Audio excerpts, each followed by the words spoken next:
everybody. Thanks for attending commemoration of the 250th anniversary of the United States being founded back in 1776. I have to express thanks to the Gilder Lehrman Institute who lent us the panel exhibitions in the back there. It's their brand new exhibit. Some of you have been here for a few years. You've seen other exhibits that we've brought here from the Gilder Lehrman Institute, and they continue to be a very valuable partner for us in teaching history here at Hudson Catholic.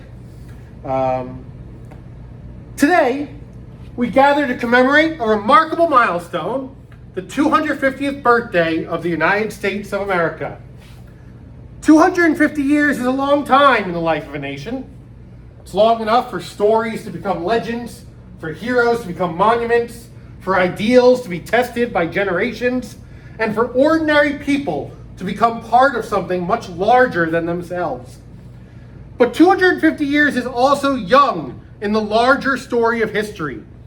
America is, in many ways, still a new nation, a growing nation, still striving, still learning, still reaching toward the meaning of the words announced in 1776, that all men are created equal and that liberty is a right meant for all. To commemorate America's 250th birthday, we must do more than celebrate. We must remember, we must give thanks, we must reflect, and we must recommit ourselves to the work of citizenship. The American story has always been a story of promise, courage, sacrifice, and growth. At our founding, the Declaration of Independence announced a revolutionary idea that human beings possess rights not granted by kings or governments or armies, but by the Creator. John Adams, one of the boldest voices for independence, asserted that blood and toil would be required to maintain that declaration, but that posterity would ultimately profit from it, that the end would be worth all the means. Those words still matter. A republic like ours depends upon citizens who do the work to build a more perfect union, as the Constitution says. The Constitution does not say that the country is or was perfect. It says it was moving towards perfection. The American Revolution was not only an American event, though. It inspired people across the world who believed that liberty could be more than a dream. One of the most important of those figures was Marie-Joseph Paul-Yves Roch-Gilbert du Motier, better known to America as the Marquis de Lafayette, a young French nobleman who crossed the Atlantic to fight alongside the American patriots. He came because America represented a possibility, that people could govern themselves, that liberty could defeat tyranny, and that human rights could become the foundation of a nation. Humanity has won its battle, Lafayette said. Liberty now has a country. That idea captures the global significance of 1776, which is highlighted by one of the panels in the back. America's founding mattered because the world saw a new experiment in liberty begin. Lafayette's admiration for America also reminds us that from the beginning, the world was watching America. It was a shining city upon a hill. When America lives up to its ideals, it gives hope far beyond its borders. At our founding, America proclaimed liberty, yet that liberty was not immediately shared by all. Enslaved Africans, native peoples, women, the poor, immigrants, and many others often found that America's promise did not yet fully include them. Frederick Douglass understood this better than almost anyone. In 1852, in a powerful speech in Rochester, New York, Douglass forced the nation to look honestly at the gap between its ideals and its reality. He asked, "What to the American slave is your 4th of July?" This is one of the quotes that inspire some of the student artwork in the back right there. You take a look at all of that. His question was really a demand that America finally live up to its ideals more fully. Douglas's challenge was clear. If America claims to stand for freedom, then America must practice freedom. If America claims equality, then America must expand equality. That pattern runs throughout all of our history. The greatest Americans have not been those who pretended the country was perfect. The greatest Americans have been those who love the country enough to serve it, to strengthen it, and to help it more fully live out its founding promise. Abraham Lincoln understood the burden of America's unfinished promise more deeply than almost any other American leader. He inherited a nation tearing itself apart over slavery, union, democracy, and the meaning of human equality. At Gettysburg, Lincoln reminded the nation that America had been conceived in liberty and dedicated to the proposition that all men are created equal. In those words, he placed the Declaration of Independence at the moral center of this nation's story. For Lincoln, the Civil War was a test of whether a democratic nation could survive while correcting its most deep moral contradiction. When he called for a new birth of freedom, he was saying that America needed to be renewed, not by abandoning its founding idea, but by finally taking it seriously.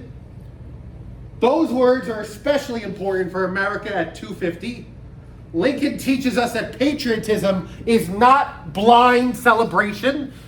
It is the willingness to preserve what is good, to confront what is wrong, to heal what is broken, and to continue the unfinished work of freedom. At Gettysburg, Lincoln said the living must be dedicated to the great task remaining before us. That phrase still speaks to us today. Every generation inherits that task. Every generation must decide how liberty will be defended, how democracy will be strengthened, how equality will be widened, and how the nation will be passed on better than it was received. America's 250th birthday invites us to ask, what is our great task? Part of that task is to remember that freedom has often required courage and sacrifice and perseverance. It has been carried forward by people who believed that America's ideals were worth struggling for, even when the road was very long. Women who fought for the right to vote knew this. Alice Paul, who's one of the great leaders of the suffrage movement and a proud New Jerseyan, recognized that political equality was a moral necessity. She said there will never be a new world order until women are a part of it. Her life reminds us that democracy is strongest when the voices and the talents of all citizens are welcomed. The struggle to expand opportunity and dignity continued through the labor movement, the civil rights movement, the women's movement, the disability rights movement, the struggle for immigrant dignity, the right for religious freedom, and many other efforts to make the words, "we the people," more fully true. Dr. Martin Luther King, standing at the Lincoln Memorial in '63, reminded the nation that the Declaration and the Constitution were not dead documents. They were promises. King dreamed of a nation where his children would be judged not by the color of their skin, but by the content of their character. That dream was not sentimental. It was demanding. It called Americans to confront racism, to confront poverty, to confront hatred, and to confront indifference with hope. Hope that says this is not the end of the story. Congressman John Lewis carried that same hope across the Edmund Pettus Bridge in Selma, Alabama, into jail cells, into Congress, and into the conscience of the nation. Lewis often argued and urged for Americans to get in good trouble, necessary trouble. He taught that citizenship is not passive. When something is wrong or unfair or unjust, the answer is not silence. The answer is moral courage. That kind of courage has been carried by Americans of every background. It was carried by native peoples who endured hardship, yet continued to preserve their language and their traditions.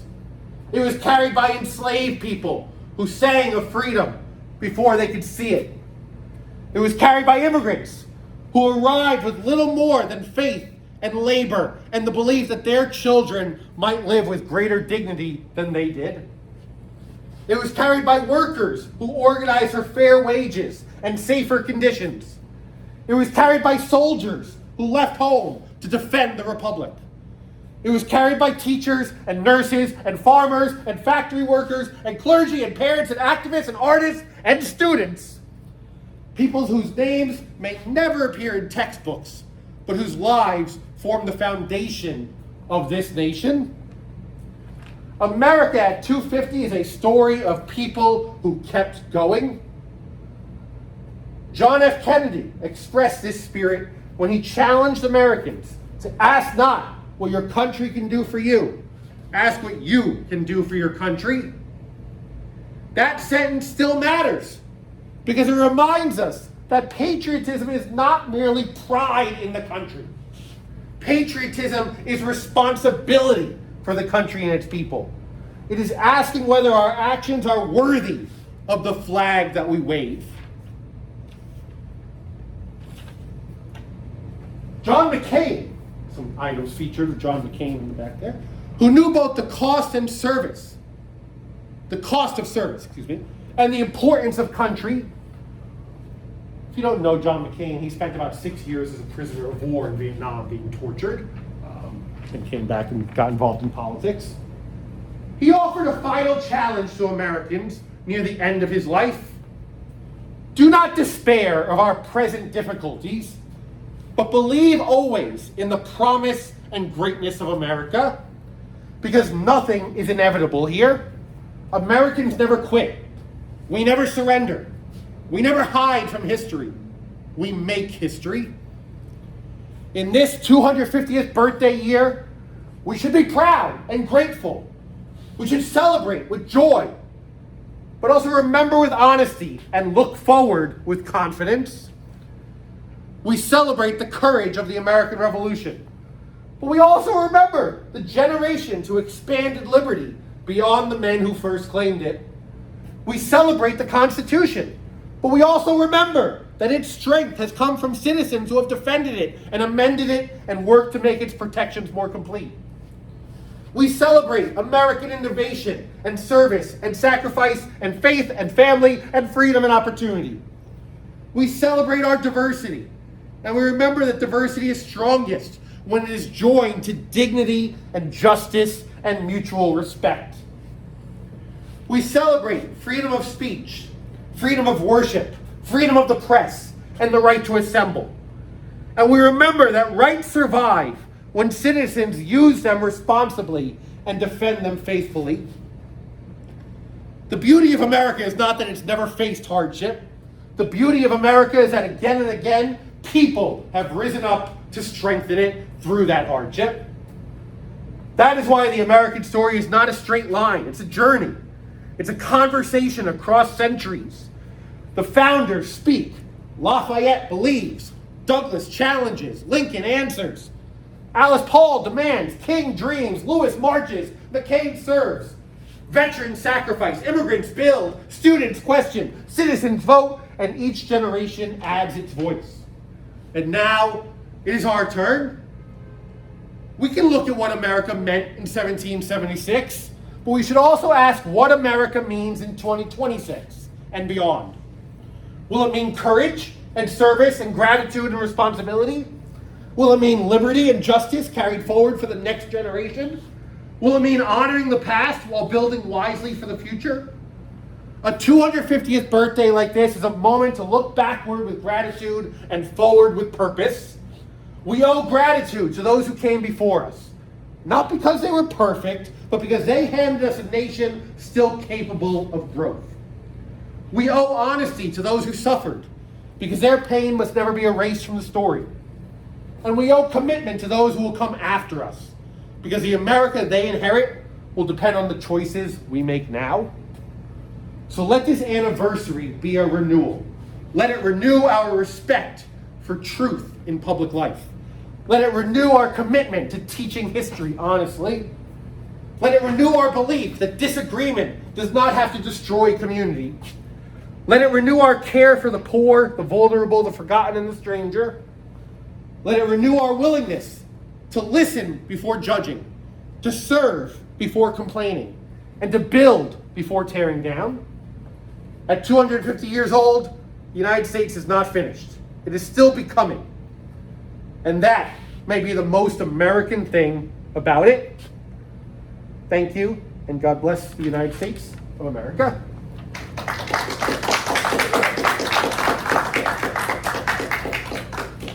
So there is a lot to look at. Even those of you who were here last year for the event, I have some new items.